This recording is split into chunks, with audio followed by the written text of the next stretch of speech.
Hi, this is Misha, and this video is kind of on a disambiguation. On the table I have a Hungarian AKM63 build from an original kit on a US receiver. I have one of the so-called AMD63 builds on a Hungarian receiver done by Clearview Investments.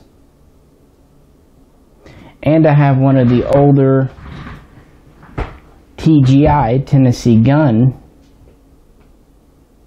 AMD65 Sporter builds on an FEG receiver. And there's debate as to if these were assembled in Hungary or the USA. We have a separate video specifically on that topic about this gun, so that won't be here. But check that out if it interests you.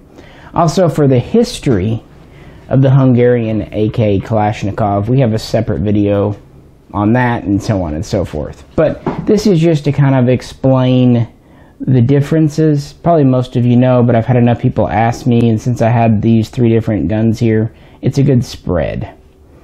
So let's dig in. This is a very authentic build of the original military rifle, adopted in 1963, known as the AKM63. This is the Hungarian version of the AKM. Even though it doesn't look exactly like the Soviet AKM, it's actually very, very close. It's on a stamped receiver, 1.0. It takes a standard fixed buttstock. Has a wood pistol grip, but regular grips would fit in the back. Up to this point, it's all pretty much standard AKM. Now out here, we have an exposed gas tube, no provision for an upper handguard, but as you notice, it is full length, with a full length gas system. We have this unique lower handguard, which is this corrugated or ventilated stamped steel. And it has a hole in the bottom for a second pistol grip nut and screw for a second pistol grip to be attached vertically. And this is just simply the same exact grip in the back, reversed and switched around. I'm sure they use the same grips just for interchangeability. So that's really the only difference, the upper and the lower handguard from a normal AKM.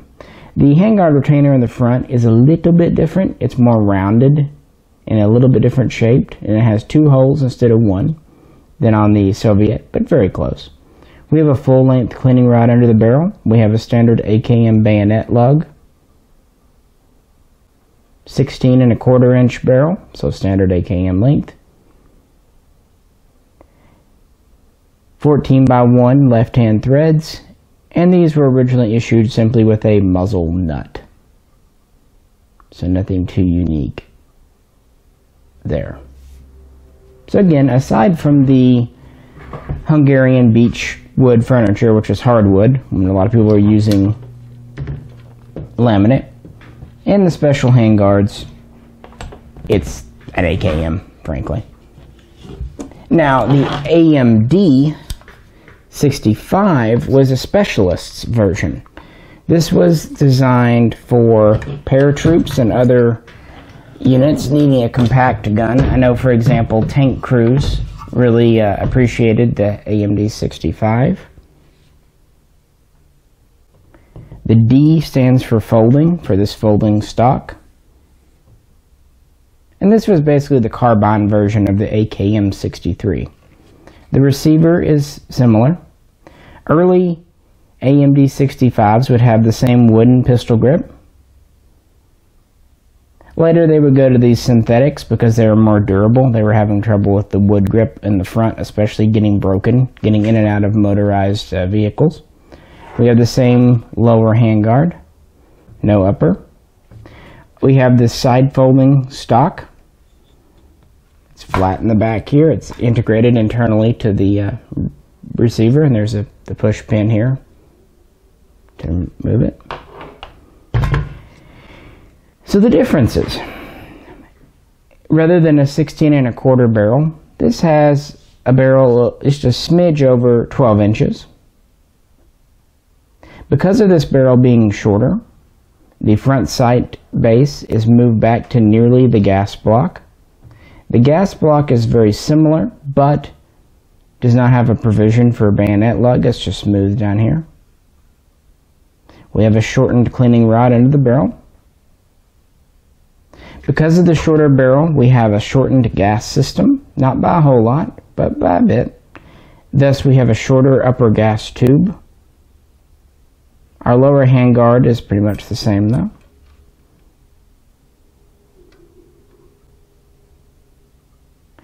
And normally, this muzzle brake would be attached directly to the muzzle threads here. There's still 14x1, and we have this large muzzle brake. This was to obviously check recoil for the short barrel. Some people think it was also more of a psychological thing. That's neither here nor there.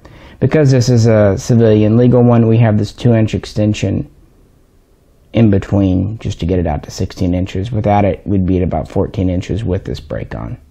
So, you know, even with the large muzzle brake, this is a couple inches shorter in the front than the AKM63, and we save quite a bit of length in the back because of this folding stock. These are the two versions used in Hungary. Just for completeness' sake, in the late 70s, they began working on a more conventional gun, more conventional AKM, which became known as the AK63, specifically the AK63F for the fixed-stocked version, and the AK63D for the underfolding stock version. It was basically the same as the AKM63, but it had a conventional handguard. For more on that, check out our history video. So, what the hell is this thing? And there's been a lot of these in the USA because of the availability of AMD65 parts kits. Not everyone wants or can own a folding stock gun. I mean, the cheek weld isn't fantastic.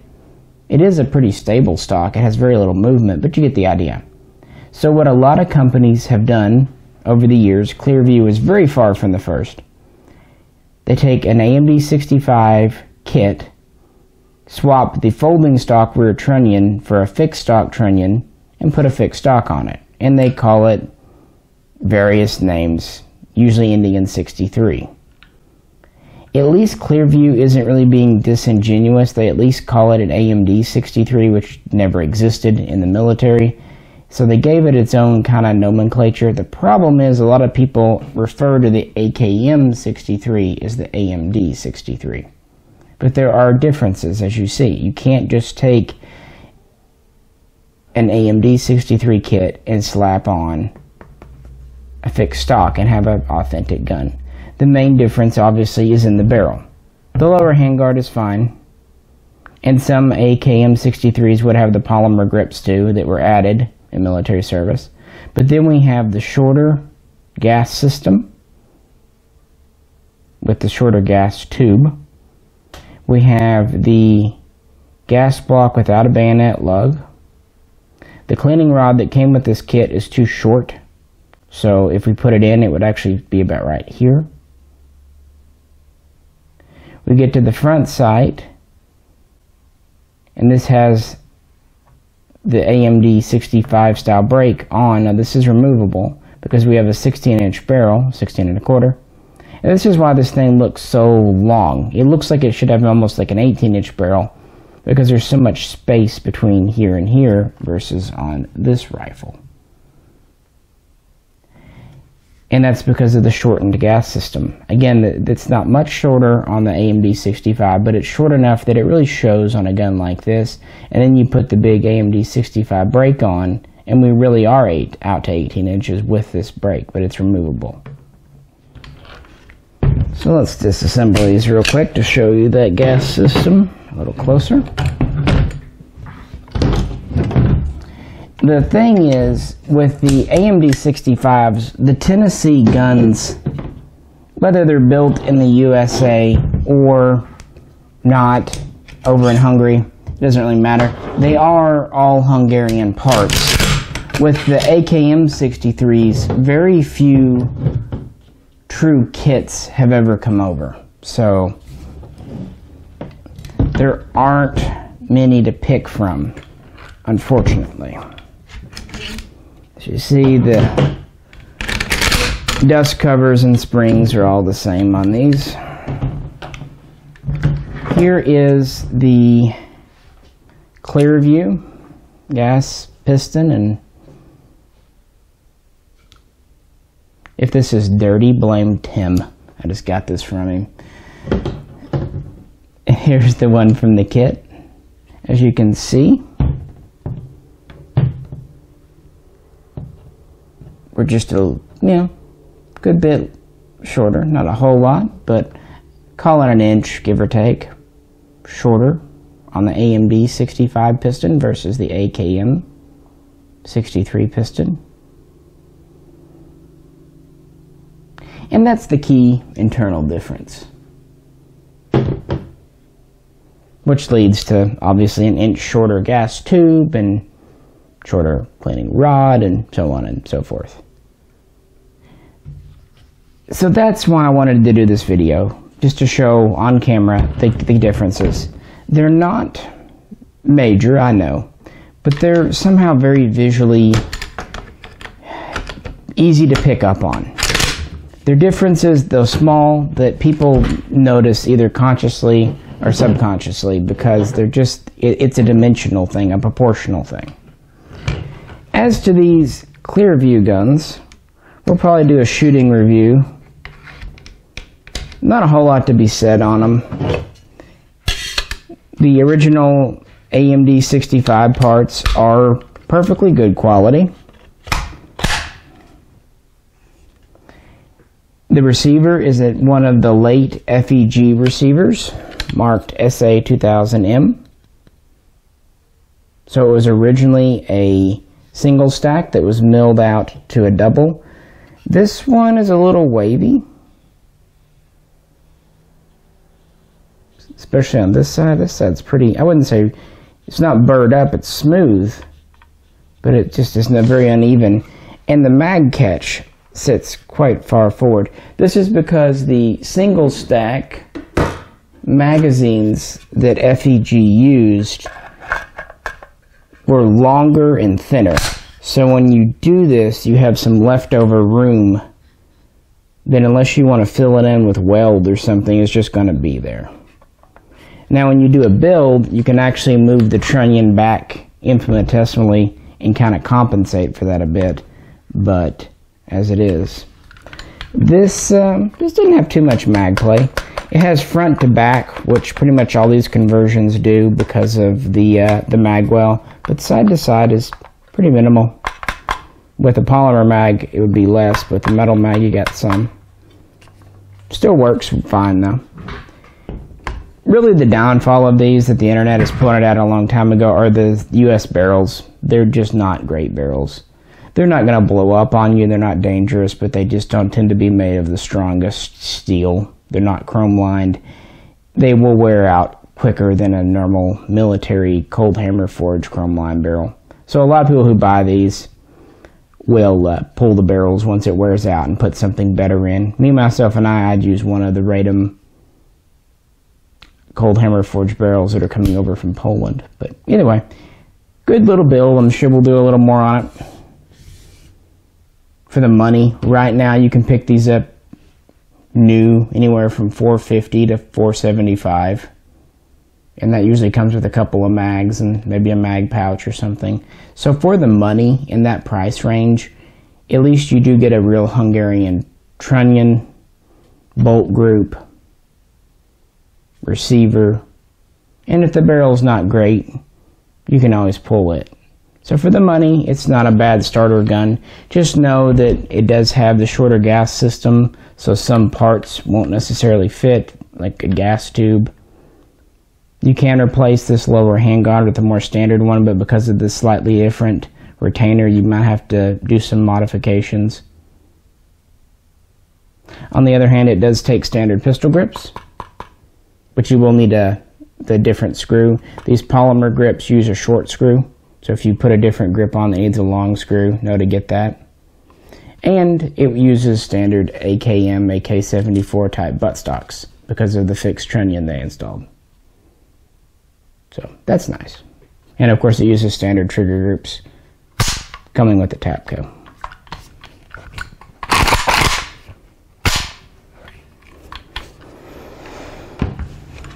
As to this AKM63, not to give it short shrift, but it'll be in other videos because this is mine.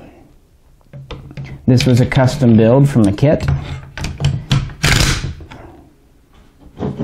We're on a US receiver,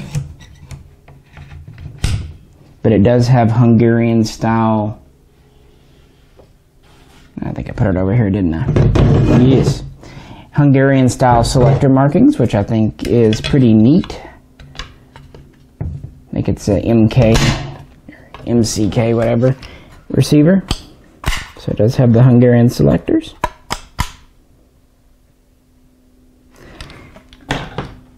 Since I didn't build it, it has a Green Mountain barrel, but at least it is a chrome line one. I plan on shooting it some, and then I'll probably replace it with one of the FB Raynum, or maybe one of the remaining Cougar barrels, whatever I have on hand at the time. But yeah, these kits for the AKM63 are pretty dang rare in the USA. About 700 seem to have come over with the barrel, and then there's a few more that came over post barrel ban. So, you know. Well, if you have any questions or like to share your own experiences with the Clearview gun, we really welcome them. I hope this was informative and really kind of got down to brass tacks about the differences between an AKM63, an AMD63, and an AMD65. And again, if you're interested in Hungarian guns, please check out our other videos on them. As always, if you liked the video, please click, and if you have not already subscribed and could do so, we'd really appreciate that. Also, there's a link below to our Patreon page if you are interested in doing that. This is Misha, and we'll catch you next time.